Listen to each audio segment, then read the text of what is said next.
Is there something you keep saying you're gonna do in your business or your life and you just haven't gotten around to it yet?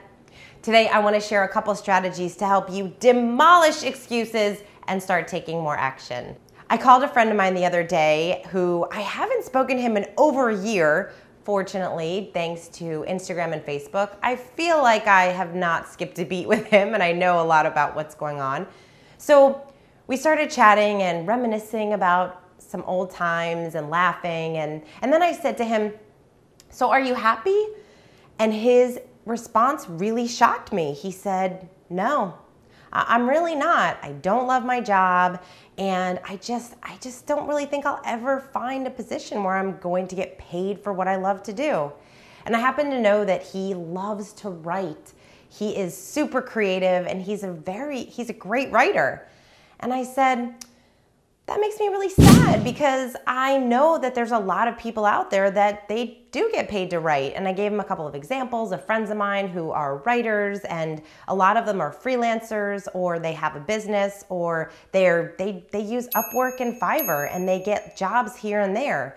And of course, that's not what he was talking about. He wants somebody to pay him and for him to sit down and write a book. But hey, you gotta start somewhere, right?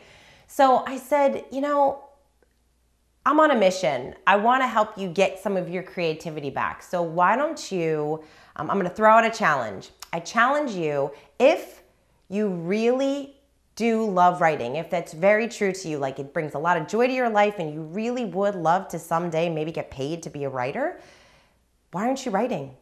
Write every day. Give yourself a goal. And if it's not every day, then it's 3 times a week, whatever that looks like to you. And he's kind of gave me some excuses as to why he can't write, because, hey, that's easy for us to do. We can all make excuses. And I said, no, if you really love it as much as you say, you can spend 20 to 30 minutes a day or 3 to 5 days a week to write. Am I right? He said, yes, absolutely. So I was so excited because a few days later, he texted me. He said, thank you so much.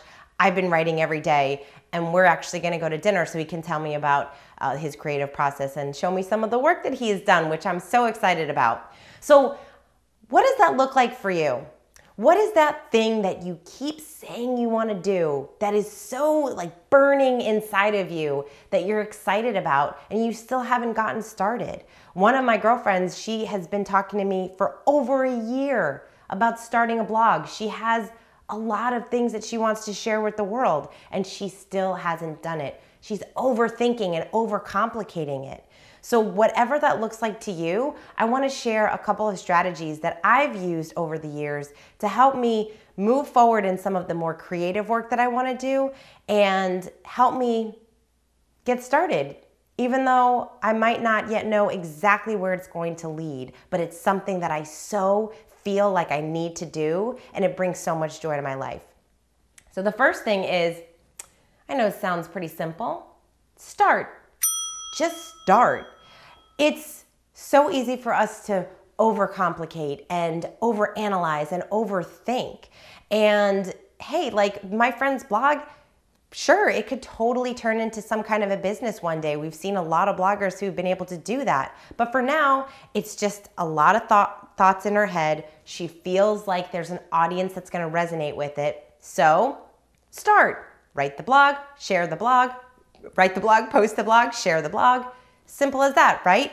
Once we get started, it's the doing, it's the action taking that helps inspire us to move forward, and it also opens up so many doors and opportunities that we just can't dream up just sitting there and overthinking. So that's the first thing, is to start. The second thing is to find your people or your person. I love this one because fortunately, I've always been able to surround myself with incredibly talented, very creative, and very ambitious people. So if you have a dream that you're trying to pursue, surround yourself with other people who are also going after their dreams. Don't fall into the trap of just those people who just want to go to their job, they don't like it, they come home and they hang out and watch TV. No, that's not you. You have things to do. So find those other people. Or like I said, that person. It's so awesome to have an accountability partner. Have you ever noticed how much easier it is to do something or accomplish something when you have told someone that you're going to do it.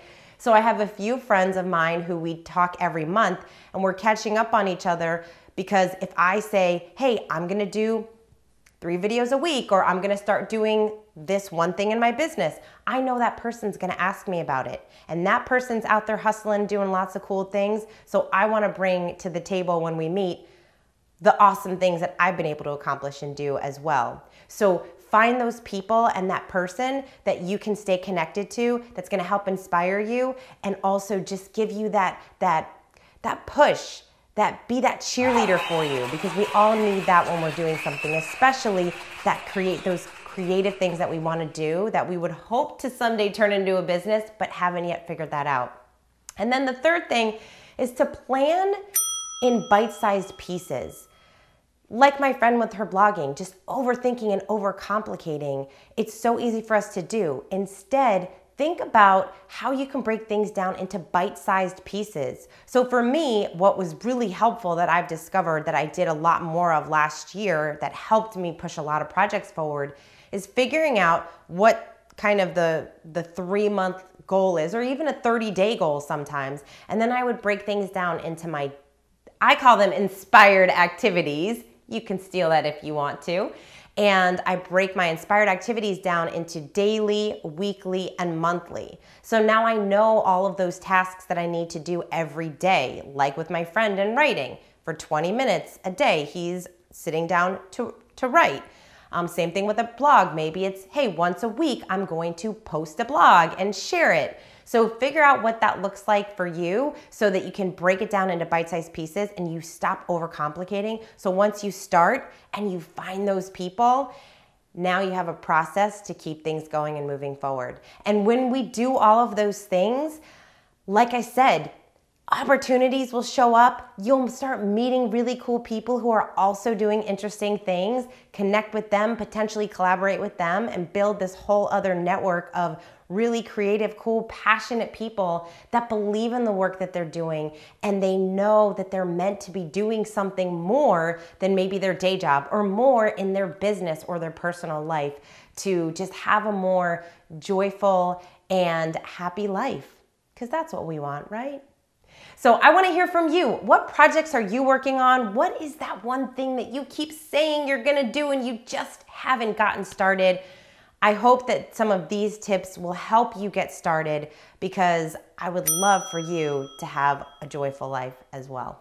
I hope you found this video helpful. If you did, please like it, little thumbs up, and also share it with someone who you think might find it valuable as well. And before you go, if you haven't yet subscribed to my YouTube channel, I invite you to do so, because I'm always doing fun video tips just like this.